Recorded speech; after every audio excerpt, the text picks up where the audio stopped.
Bobs. You're in the. How you doing? Trying to You're in get. the music group Oh, I'm in the rather wrong than room. the. Oh, really? Okay, let me. Yeah, I don't know how many people we can have in here.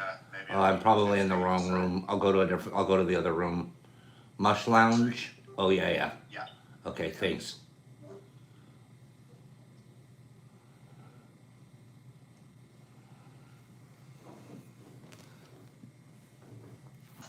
Hey guys, Glenny Shoop, how you doing, bro? Okay, thanks for setting me straight on that one, Jeff. That was a mess of mine.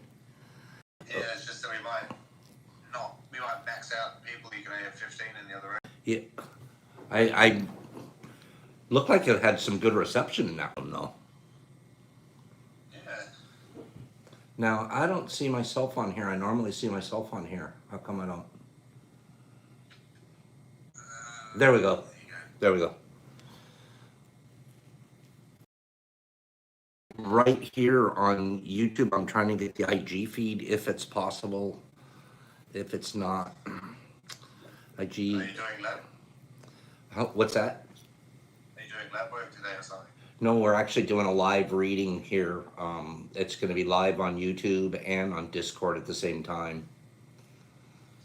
We're talking to Jeff, our ambassador over in New Zealand, Jeffrey. Good morning, good morning, I should say this, good evening. Times are all the same to Pops anymore. Hold on one second. Going live, let's see if it works. You're now live. Paused due to poor connection. Oh, boy. They just do not like Pops on IG at all. I feel bad for our IG friends because I try so hard to get them connected to us and see what they say every time. Paused due to poor connection. Paused due to poor connection. And we've boosted the server and done everything that we can at this end. See if it'll. Give it one more second here. IG just won't give me a break. There is such a thing, and you don't really think of it. You think it's a conspiracy theory, the shadow ban, but there really is kind of a shadow ban. And in some cases, they won't even post your stuff. You think it's posted, but it's not. Because people are looking for it. You tell them go look for it. It's not even on there. Oh yeah, it is. And then sometimes they don't put the followers. But it is what it is. That's why it gives us motivation. Pause due to poor connection. I wish we could get the word out to IG somehow. I'm in the middle of Discord over here on one. Hey, Mama, how are you? I'm in the middle of Discord over here, which Discord's a very neat channel if you guys get a chance to it. Jason. Anyways, we're just winding up here. I'm desperately trying to get a signal through to IG, and it's just not going, you guys.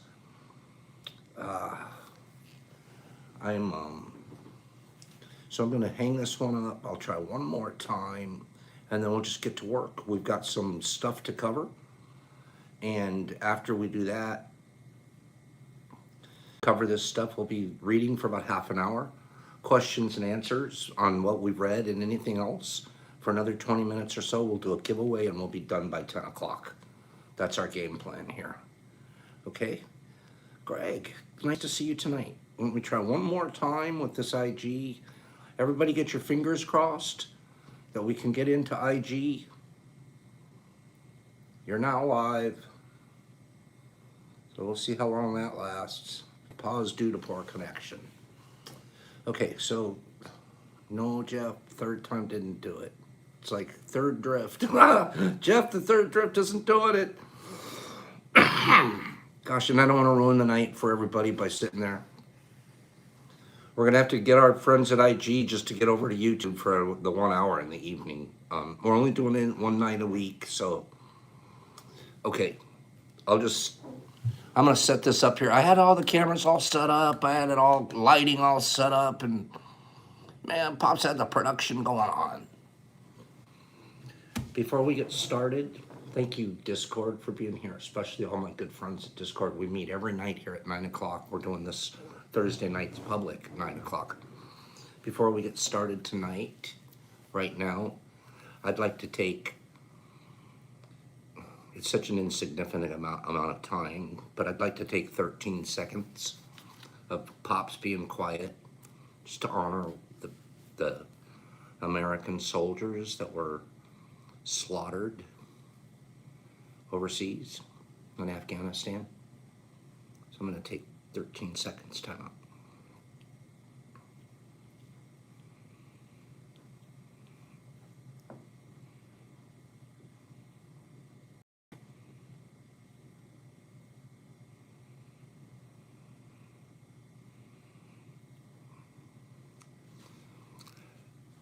Thank them for their service.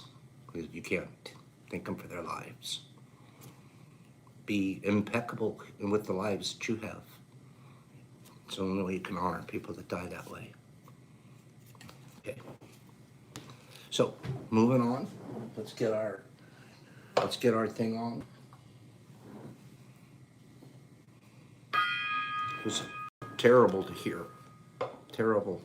Marines and a Navy guy. It's terrible. Pops was broken up for a while there this evening. And so, it's a terrible thing. People blowing each other up. We don't need to do that. Okay? But not that we do. You guys wouldn't even be here, but gosh darn it. We're better than that.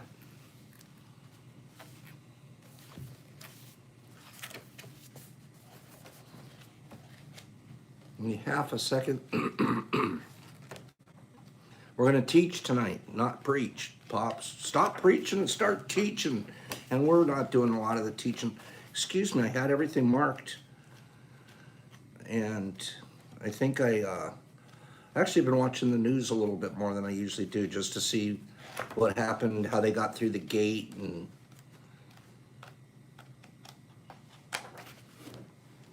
what do they know? Excuse me one second. I'm trying to find my marked chapter here.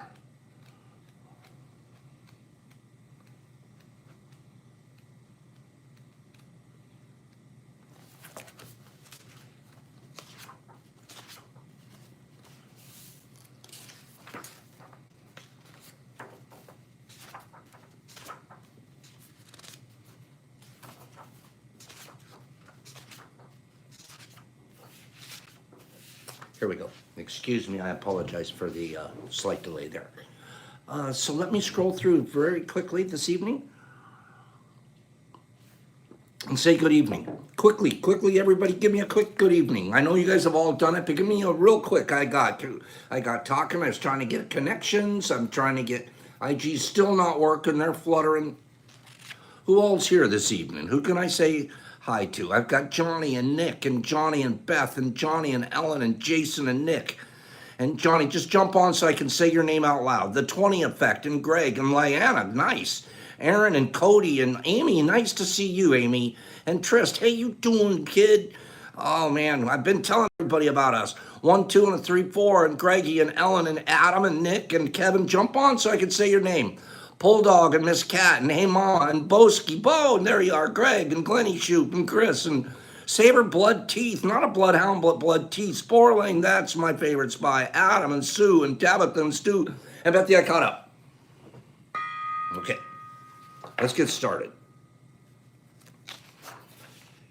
Key that we have to understand when we're working as mycologists, and the biggest thing that we fight, Pops, what do I do about contamination?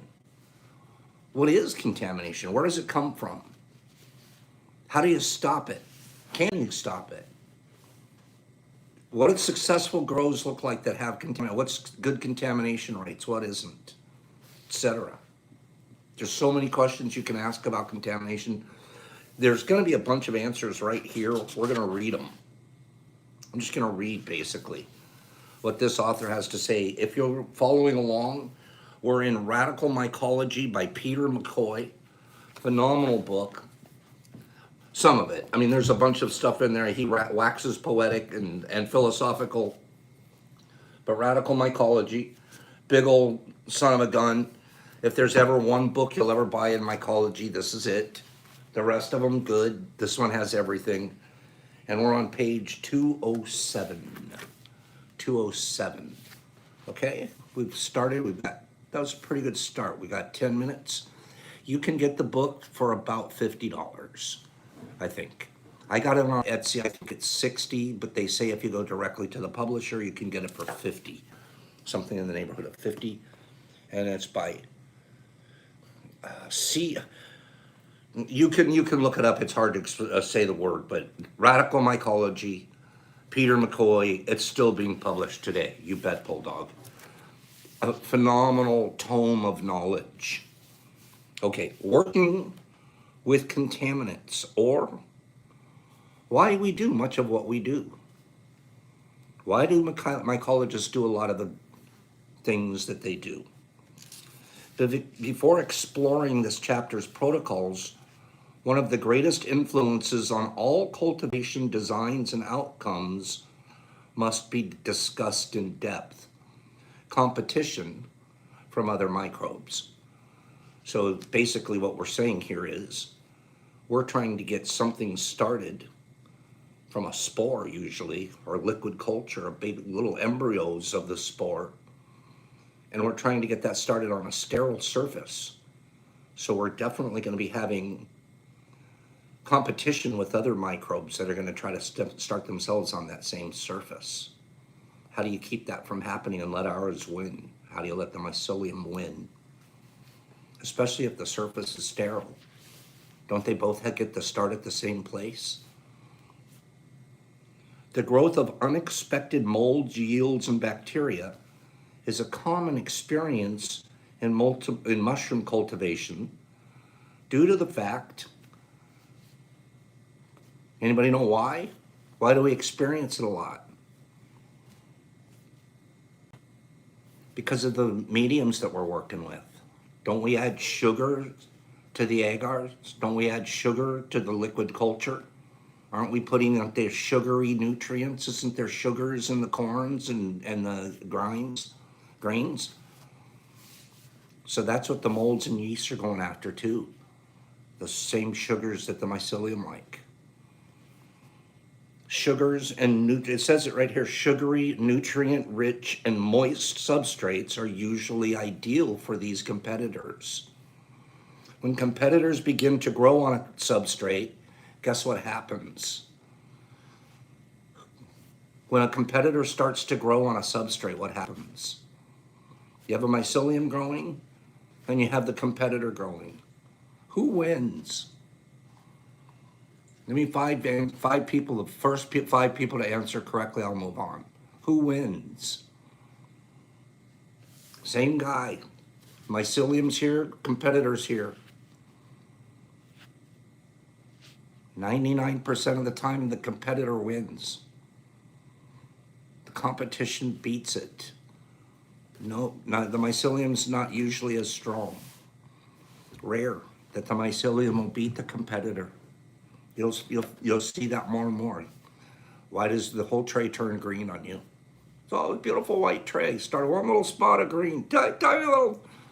You can even cut it out. The tray will still turn green on you. Obviously this is a generalization, but it's a big generalization. When competitors begin to grow on a substrate, they often grow faster than the mushroom mycelium, leading to contamination of the substrate. Once contaminated, these substrates are no longer suitable for normal cultivation practices. Throw them out. The most commonly encountered indoor competitors include molds. Innumerable mold spores fill the air we breathe. Every breath we take, the amount of spores that we're actually taking in, and then the spores do some crazy stuff too. The spores that are all around everywhere in the world, they end up going back up, evaporating back up. They help seed the clouds for more rain. Spores do. The spores part of the ecosystem are amazing. It's invisible. We don't know what's going on, but it's like beyond belief when you read about it. Innumerable mold spores fill the air we breathe. There is no escaping these pernicious and ubiquitous opportunists. Woo, big words. These pernicious and ubiquitous opportunists. Say that 3 times fast, kids. Ubiquitous, no, pernicious and ubiquitous opportunists. He's having fun, this guy. Making their potential to appear at any state of the cultivation process unavoidable. Why doesn't he just say they could pop up anytime? About 3 words, he would have had it done. They pop up anytime. Nope, they're ubiquitous, pernicious, and ubiquitous opportunists that have potential to appear at any stage of the cultivation process. Unavoidable. You get it? Hey, you get it, Mom? I got suspended. Trish, you got suspended more than 3 times, okay? All right? The most common fungal competitors that every cultivator will invariably come to know and love to hate include the black pin molds. We see those a lot in the jars. Black pin molding. And then guess which one? Oh, the bad one. The one that we love to hate the most. It says right here, you come to love to hate. Includes, who's going to say it? Who's going to say the hated one? The hated competitor. Who's going to say it? There are 20 effectors on the game. Trike, that's it. Good one, bro. That's it. Trichoderma. Trichoderma. Every time I hear that, I think it has something to do with skin because of the derma. Has absolutely nothing to do with the skin. Well, I don't know, but it has nothing to do with my skin. Trichoderma species, what are they? Trichodermic. It's trichoderma. Trichoderma species are, I love this word. Listen to this word. They are mycoparasites. Mycoparasites. What's myco mean? Myco means mushroom, right? So they're mushroom parasites. They're little fellas that go around and they sit on top of mushrooms to kill them, eat them. Mycoparasites that are often found growing directly on the mushroom mycelium as opposed to the actual substrate. Did you know that? We always see that green stuff. And we're like, oh, it's down inside. Really? It might be growing right on the mycelium. It's a little mycoparasite. They produce toxins such as, I am not going to be able to pronounce this word, trichothysin and the sesquiterpene tripentine. I'll say that again, tripentine to antagonize other fungi. It's some kind of an enzyme. I can't pronounce it. If somebody is on page 208, try it better than me. It doesn't matter. It's just it's a long word for one of their other types of fungi. I nailed it. I got it, Trist. The proliferation of molds can indicate a lack of, what's it going to say here? A proliferation of molds. Yeah, scientists invent any word they want, bro. Yeah, I like you. Go back to what I just said. So we skipped right by it. The proliferation of molds can indicate that the mushrooms have a low what? Oh my God, this is the answer of all your answers. Takes away your whole, there's 3 things right now that'll take, we're gonna learn from this. Stop having your, all of your contamination issues.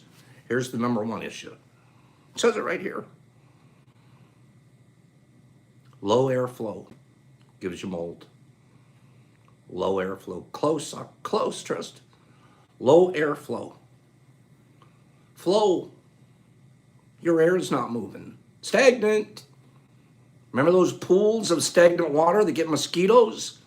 Same things happen in the air inside your tub. And it's getting mycoparasites that are going to attack your mycelium because the air is stagnant. So it's growing mosquitoes that are green. Did you know that?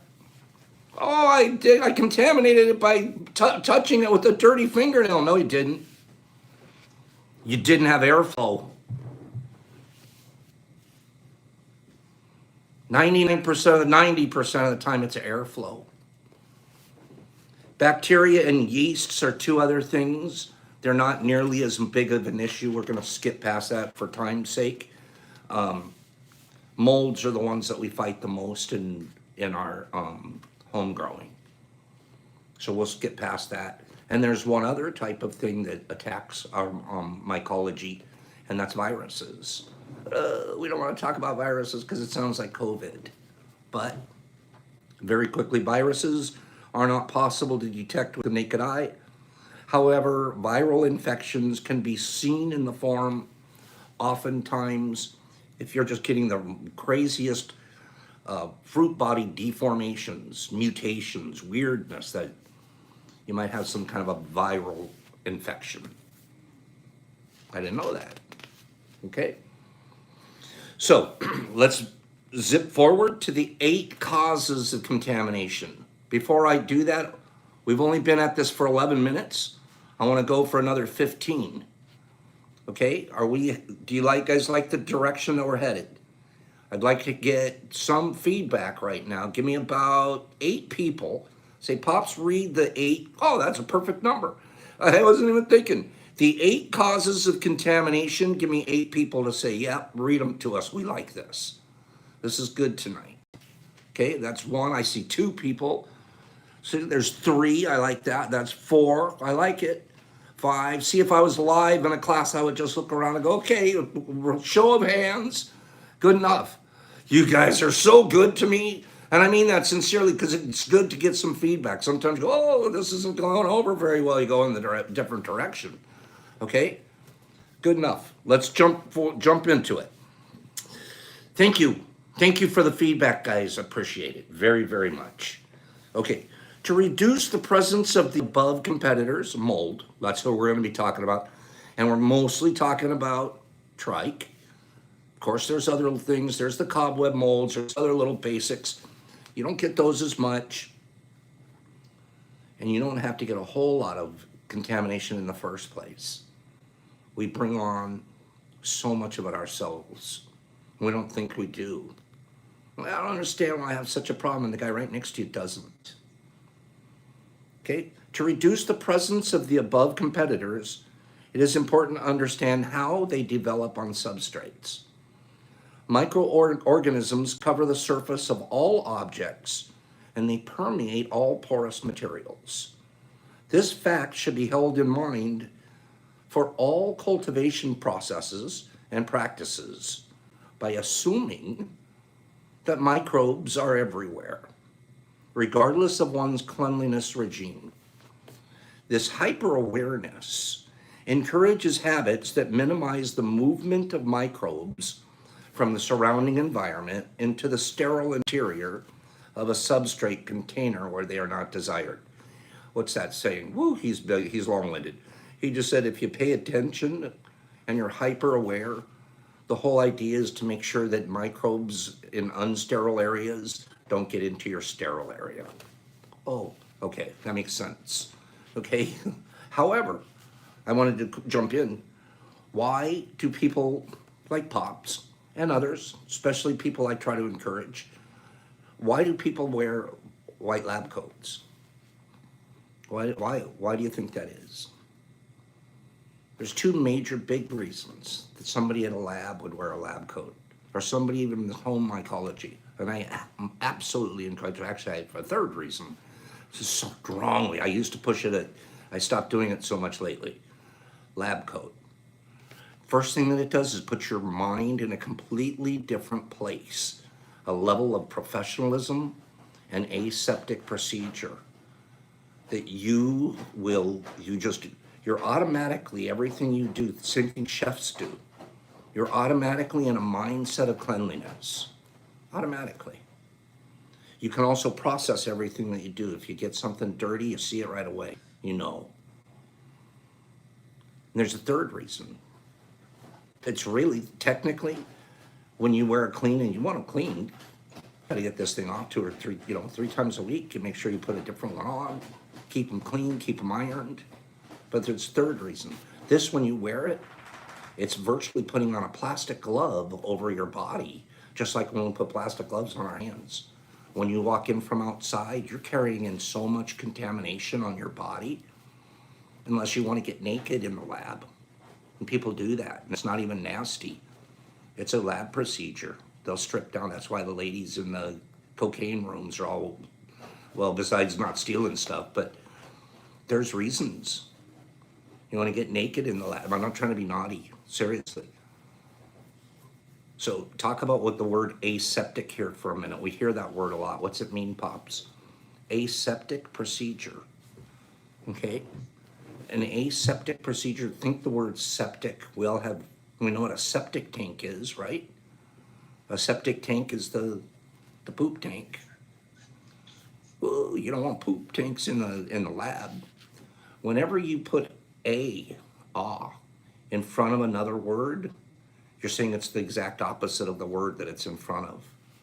So when you say aseptic or aseptic, you're saying completely clean instead of dirty septic. You're saying clean, clean, clean, clean.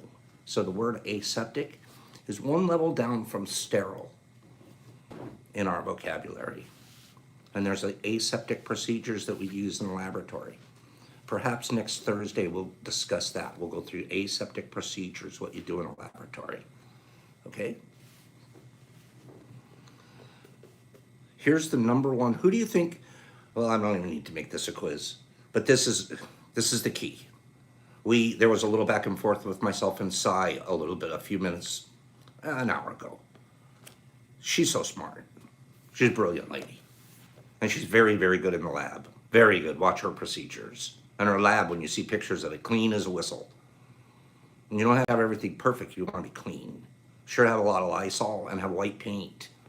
White paint everywhere. It doesn't cost $20 for a gallon of white paint. If you guys want a nice looking lab, go get a gallon of white paint. Sorry, we're going to keep reading this, but Cy and I were back and forth. There's number one cause of contamination. Number one cause, and I would put it at 90%, just random number. 90% of your contamination causes, get out of here, guy. Where did you come from? 90% is the cultivator. He uses the word cultivator. We could call it the farmer, the grower, you, me.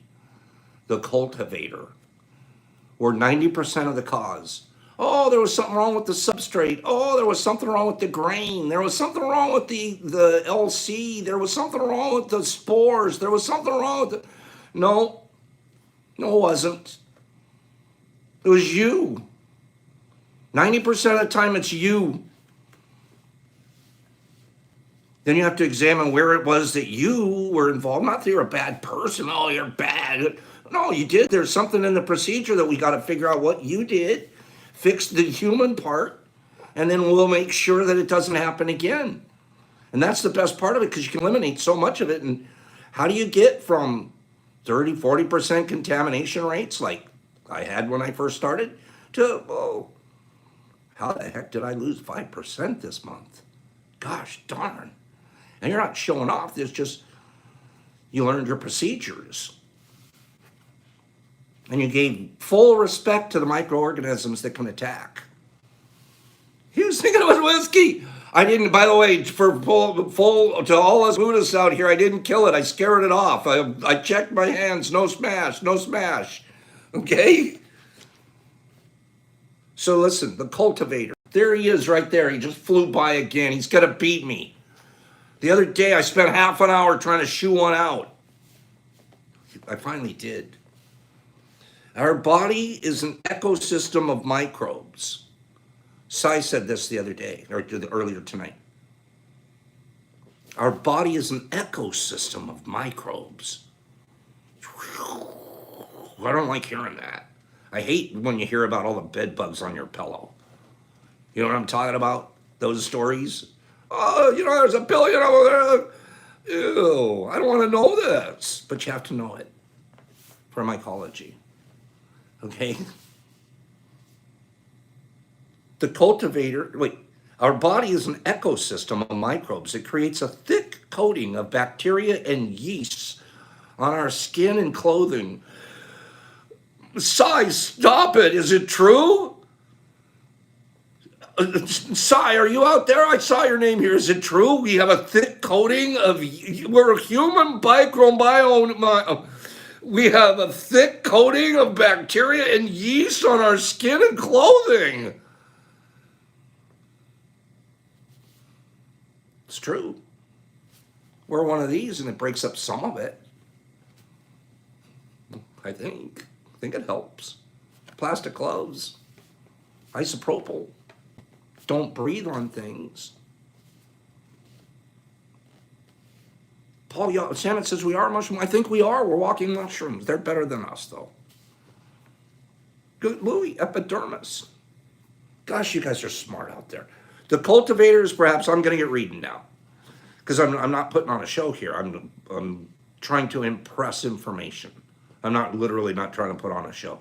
And please read along with Sai's notes. She's already covered all of this, I think. The cultivator is perhaps the primary vector. This guy's words are a little big.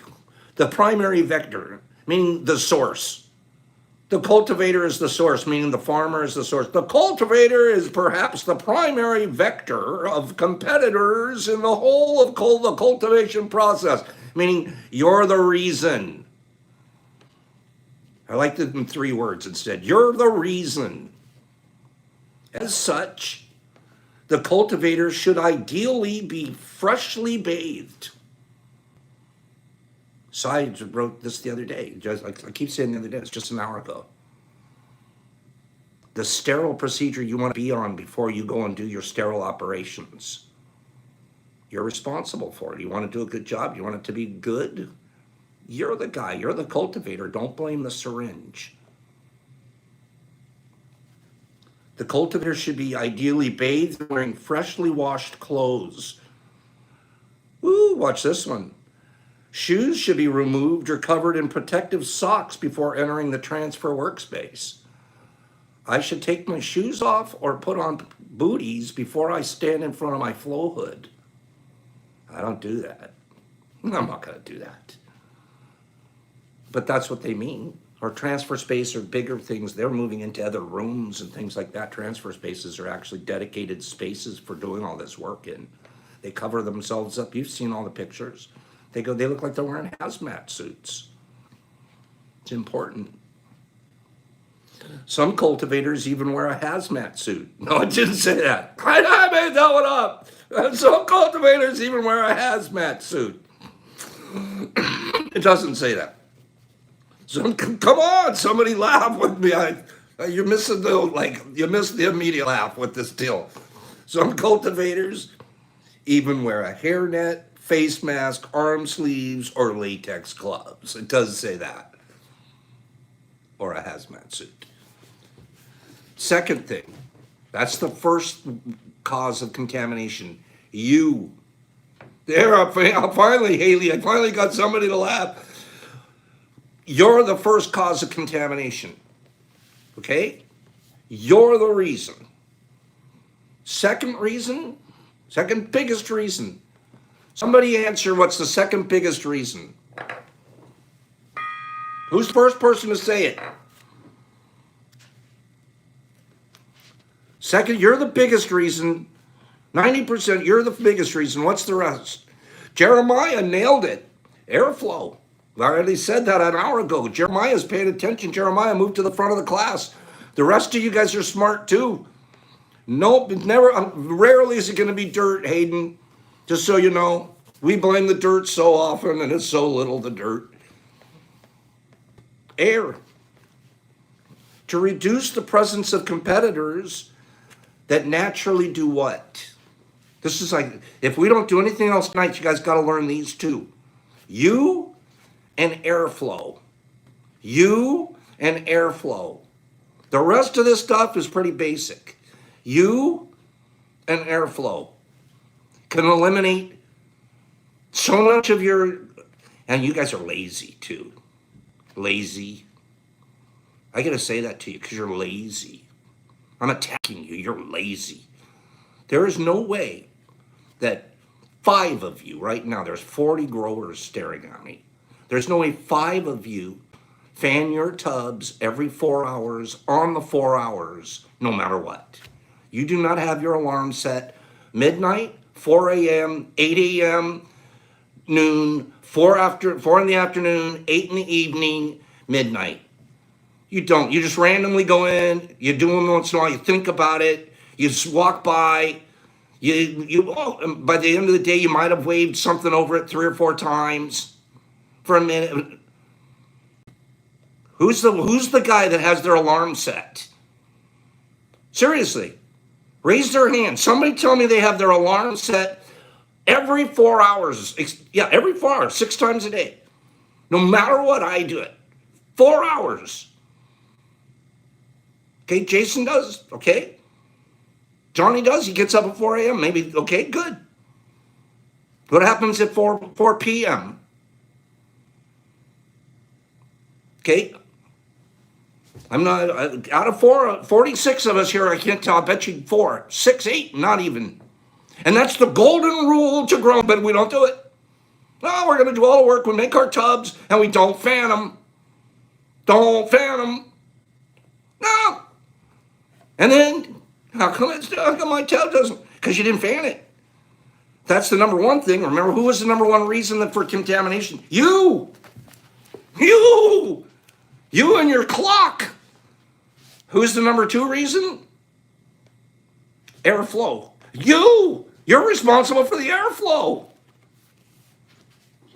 The tub can't make its own airflow. That's the joy. I saw Sandman, you guys have an advantage, built-in advantage. If you do, have a grow partner. Man, you're on this clock for the half of the day. You're on the other clock for that. And you guys should know, we talk about it enough. And I'll get on to the contamination. You can't hammer on this enough. I was so excited to tell you guys about this tonight. I really was. I can't wait to blame you guys. It's you. What's wrong with my cakes? When was the last time you checked the temperature on it? What is the temperature of your cake? Well, I don't know. What's the temperature of your room? 80. That didn't help me one bit. I want to know the temperature of the cake. How do you know the temperature of the cake? Well, did you put a temperature probe near it? Do you have a little radar gun you can point at it? They cost $7. If you want to be a serious grower, you need to know your cake. Oh, you can go get one of those little cake thermometers and stick it right in there and read the digital thing. Oh, it's reading 78. I better bring it down 4 degrees. I'm killing myself here. You're the one responsible. To reduce the presence of competitors that naturally fill the air. Naturally fill the air. Where are they? In the air. Naturally doing what? Filling the air. That's where the competitors are. Naturally filling the air. Guess what Fresh Air Exchange does? Gets the naturally filled air full of competitors gone. Get the naturally filled air of competitors out. Guess what nature's doing all day long? Air is moving. We stick it inside tubs and capture the air so it gets humid. And then we leave it in there and just leave it humid. And then it stays humid and starts turning green. Because you didn't open the lid and you didn't fan it every 4 hours. And you only need to do that during the during the fruiting time too. Just the last 7 or 8 days of the cycle. You don't have to do it once a day the first 10 days. That's sometimes too much. You forget. Oh, I forgot. I'm going to go away for 5 days. I'm going to start a tub and go away for 5 days. I'm going to come home. I don't know why it's green. The air surrounding this transfer space should be cleaned prior to work using one of the following methods. Okay? I'm beating you guys up. Flow, airflow, flow, airflow. You clean, clean, clean, clean. Be a clean person. Hands clean. Fingernails clean. Fingernails clean. I have an OCD about fingernails. If I'm going to show a picture, my fingernails going to be in the picture. It better be clean. Got to be clean. Clean, clean, clean, clean, clean. That's what we do. And it's so easy. Just get clean the first time. White paint, $20. After that, A little Lysol. Look how clean it looks. Yeah.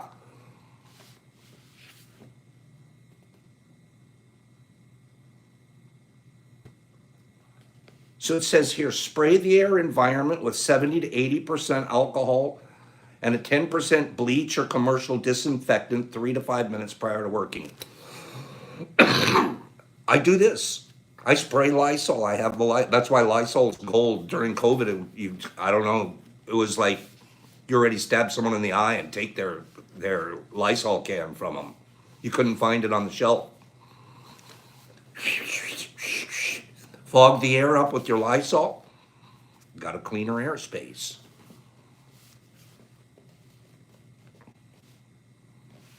The third thing you fight in contamination is the environment that you're working in itself, the one you chose to work in, your lab area. Some people don't have the opportunity. It makes sense. You don't, little studio apartments, lucky to carve out a closet out of your space. And no, it makes sense. You're not going to have big opportunities for white stainless steel stuff. You don't have to. You have to be smart about what you're doing and be clean. Should you have carpeting? Should your lab have carpeting in it? Just as a question. First 3 or 4 people to answer that one. Should your lab have carpeting in it? If you had a choice, would you put, it's not ideal, is it? That's one of the ones you might want to avoid. If you have 3 spaces in your house, one's carpet, one's tile, and one's hardwood, avoid the carpet one.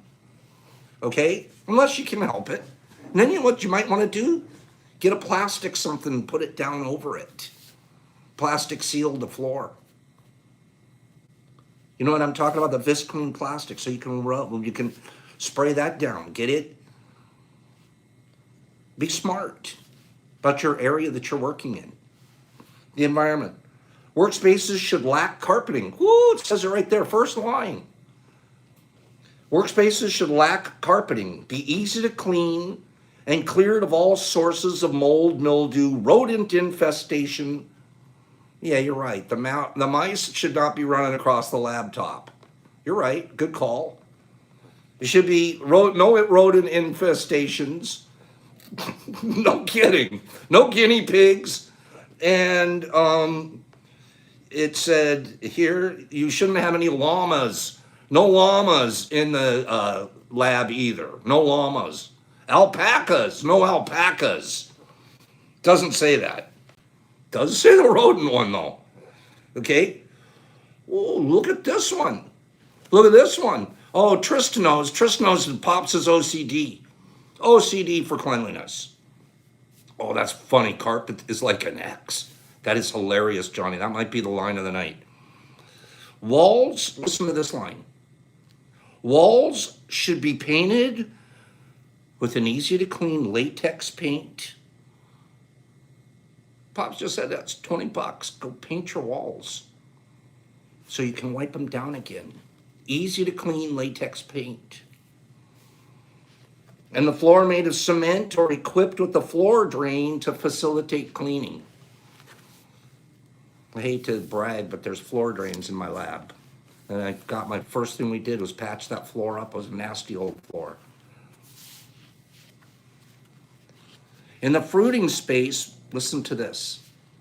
This is going to be kind of key to you, contaminant people. In the fruiting space, pockets of stagnant air should be, what was that? Pops, can walls be? Absolutely, plain cement is absolutely beautiful. Plain cement and then paint it white. Paint it with the cement white. They have a paint called dry lock that doesn't seep into the cement, sort of holds it on the surface. Use a dry lock paint. In the fruiting space, pockets of stagnant air should be eliminated, as this encourages mold growth. How do you eliminate pockets of stagnant air? Airflow. You're going to want to notice something here now there were 8 categories. It spent the whole time on category number 1 and number 2 in the writing himself. the cultivator, and the air. The rest, the environment is make sure you don't have carpet and you clean your thing. The rest of it, you don't even get contaminant, but he's got to mention them anyways. You think you do. Substrate. Oh, Pops, I think my substrate was contaminated. I got to say this without getting in a whole lot of trouble. We know we're supposed to pasteurize our substrate. Number one, early on I learned, I thought I'm going to be the best. I'm going to be the cleanest. I'm going to do it better than anybody else. I'm going to sterilize my substrate, the soil I'm going to grow with. Dumb. Dumbest thing you can do.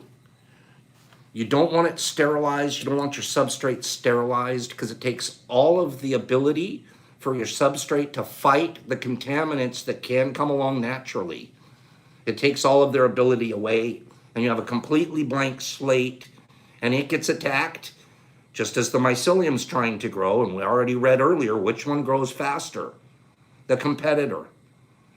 So we don't sterilize our substrate. We want it a little less than sterile to begin with. So it has some bacteria in there that can fight the bad microbes. Having said that, what we do is we pasteurize to 170 degrees for an hour. Here's Pop's secret. Shh. Shh. Yeah, so you'll find out. You'll get it. You're prone to a lot more contaminants. Honestly, you set your soil up to be attacked. Here's a secret. First of all of these extraordinary ideas for blends and everything, I personally here never, ever, ever use poo. Never use manure. Never use manure. Period. The type of fungus that we grow doesn't need it, doesn't even care. In many ways, it's a blocker, and it also brings contamination opportunities. It doesn't bring any nutrient value that you can appreciably say, and this is a guy that's tested it for years, not just one or two trays. Tray A next to tray B, is it appreciably better? No. The simplest substrate in the whole world, all you need is cocoa and vermiculite. That's it. Cocoa itself often is enough, but cocoa itself holds so much water, gets so saturated, we end up using the vermiculite to spread it out, thin it out, aerate it. If you have nothing else and all you had was 60-40 or 65-35 cocoa to vermiculite, all you need. Done.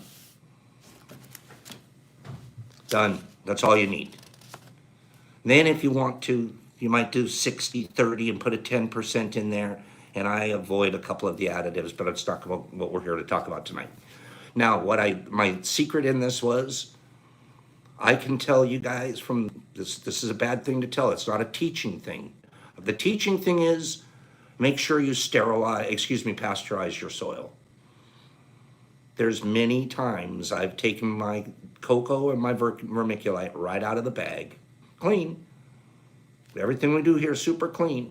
Mixed up the soil, put it straight into a tub, never pasteurized it, never did anything, ran the tub, never had a problem.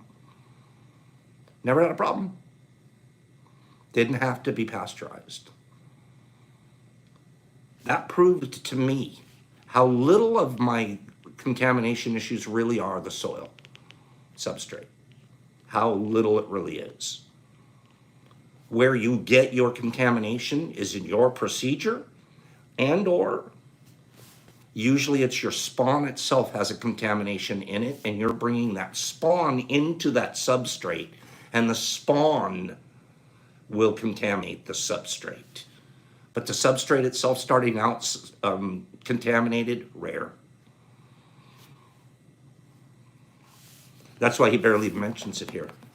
The substrates are treated to kill any unwanted microbes living on them. These techniques are discussed later.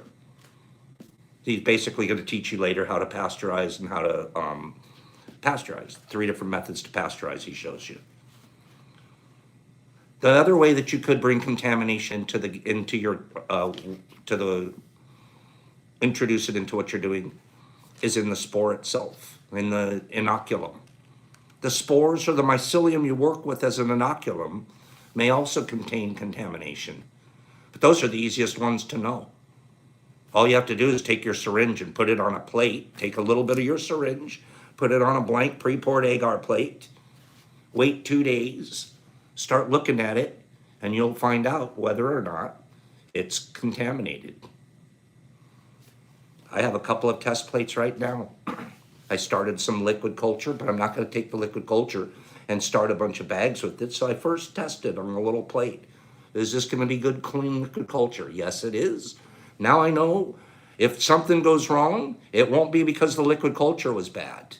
It'll be because I didn't wear my suit. I didn't wash my hands. I breathed on it. I did it on top of carpet. I didn't have good airflow. There will be 100 other reasons, but it won't be because something inside the syringe was bad. And you can always know that. What's another way we get contaminants? The tools we use. Despite your best efforts to maintain sterility, this happens a lot. You forget to fire the blade. You go to cut something out of your agar, you forgot to fire the blade. You might have you're going to get some contamination in the cross-section in the transfer now. Whoops. You forgot to clean the spoon when you're doing a grain-to-grain transfer. That's one of the ways we get contamination. It's a basic. You have to go back through the procedure. How did I get contaminated on this? Oh, I remember now. I didn't clean the spoon. You know what sometimes I do? In the middle of it, I realize, oh, I forgot to do something. Well, I'll keep going through with it, but I'll make a note on the bag. This bag, I forgot to do such and such. And I'll set it to the side, see if the bag makes it. Sometimes it does. Sometimes I knew it wouldn't make it. I knew I contaminated that bag through my procedure. But I'll mark the bag, and it'll keep it going and see if it's going to be contaminated. Sometimes it's like, oh, I should have contaminated, but I didn't. It didn't get good. Woo! You throw a little party for it.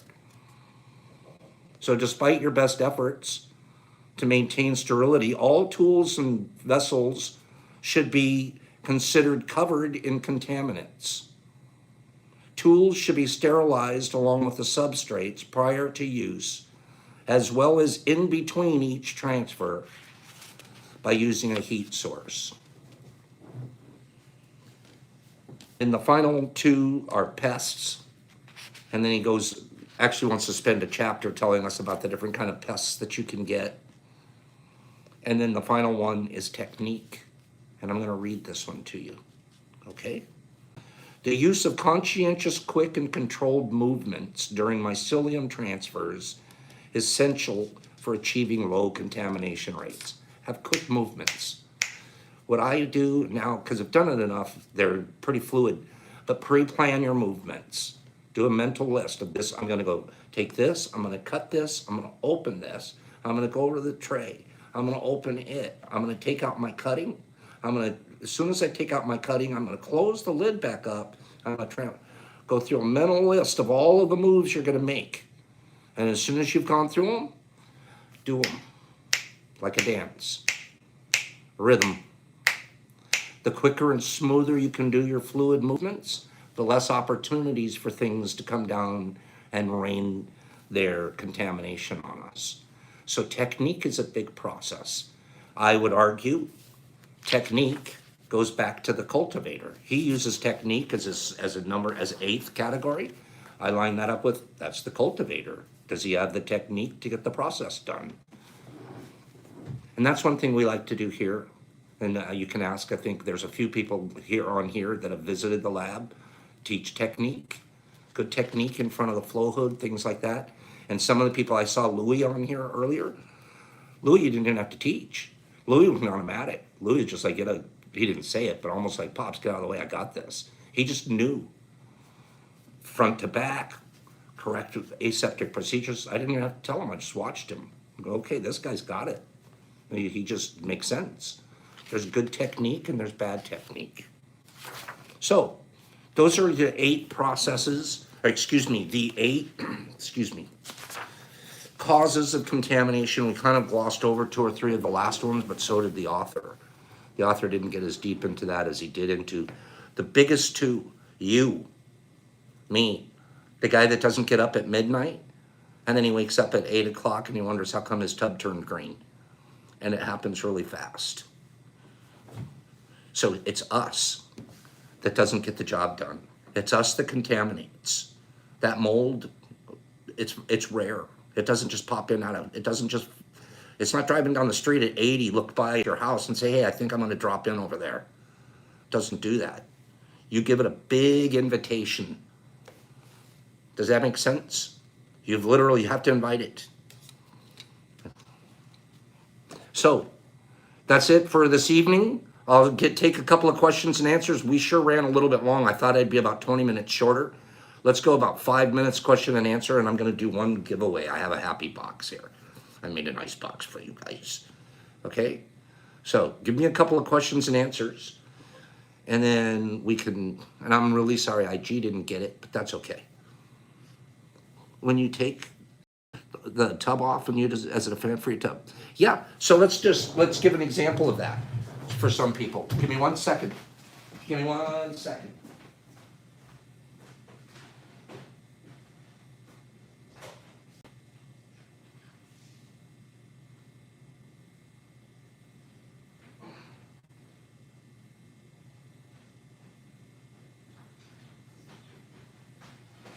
I actually have this one here because I'm keeping track of it here at the lab instead of the grow room. You guys recognize that? What's in there? There's a wok in there, right? So this wok, because this isn't here in the room that this is set up, I don't have an auto system like I do at the grow room. Auto system, I don't have to worry about fanning every 4 hours. The system's doing it.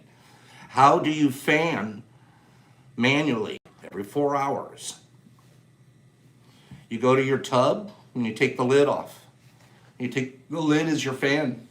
You just go like this. I count literally by the seconds. 1, 2, 3, 4, up to 60. As soon as I'm done with 60, you have to remember you just did something really important. You escaped all of that stagnant air, that air that was filling up with the trike. You escaped that. That's what you wanted to do. You stimulated it and you escaped it out. It's good. But you also did another thing. You released the humidity. You see this moisture that's on this lid right here? See that moisture?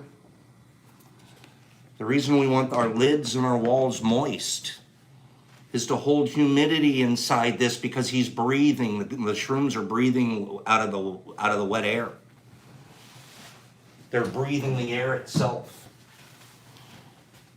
So once we've taken our tub and we've fanned it for 60 seconds, we've released a lot of the humidity. We've allowed our shrooms to breathe. We've given them good fresh oxygen, but we've also stolen their humidity. So what we do right after I've done my 60 seconds of fanning, then I remist the tub walls, mist the lid, the inside the lid, and close it real fast. Now the air's got humidity again with fresh oxygen. And it can last like that for 4 hours till I come back and I fan it again. And that's what we do. So these tubs here are literally I have about 5 or 6 tubs here.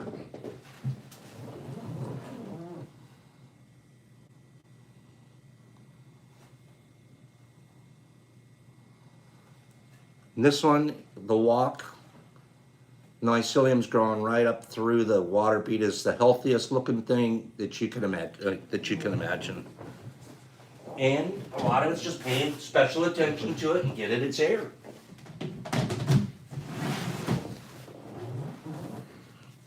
Yes. Any other questions before we do the giveaway? Any other questions?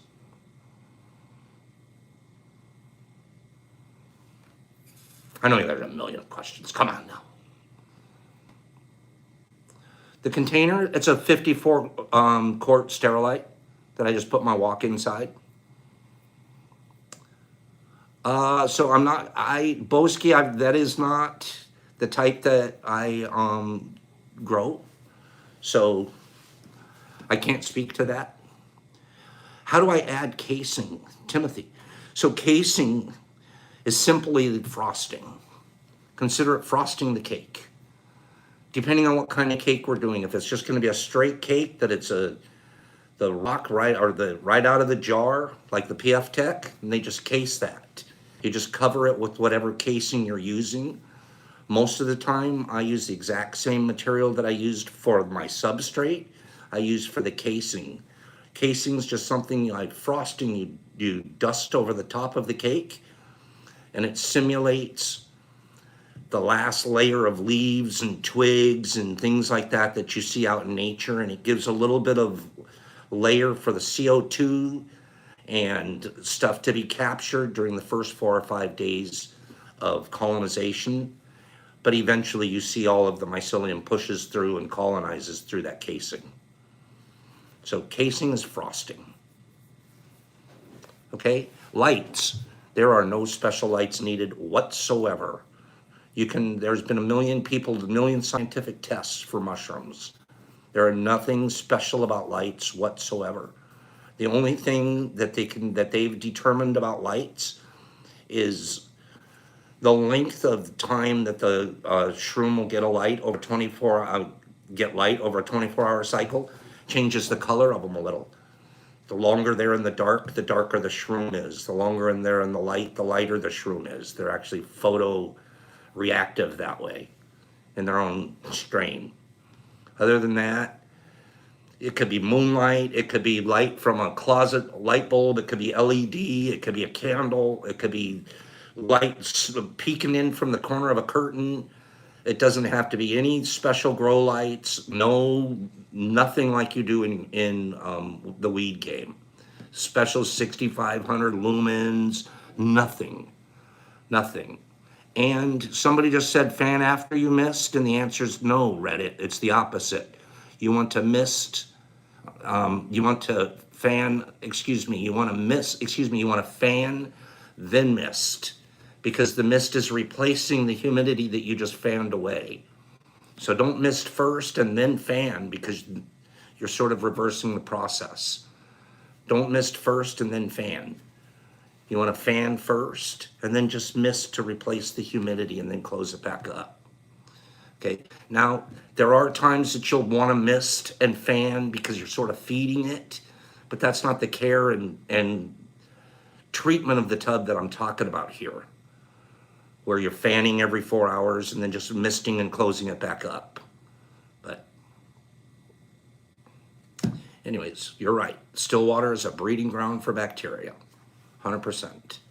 And so is Slayer, which is why we fan. Any other questions? Any other things? I think we're pretty good here. Okay, I'll do this giveaway. In mist, then fan 60. Reddit, you're good. You're good. If you want them fan and mist first, you're good. You're good. We're all good. Everybody has procedures, and I'm sure it sounds wonderful. Honestly, sounds great.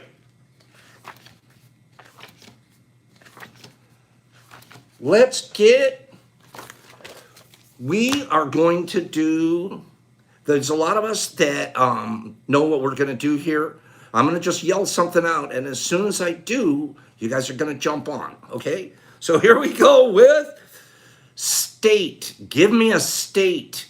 First person to say the state that I have written down right here, and I've got it circled too. First person to say it wins this prize tonight.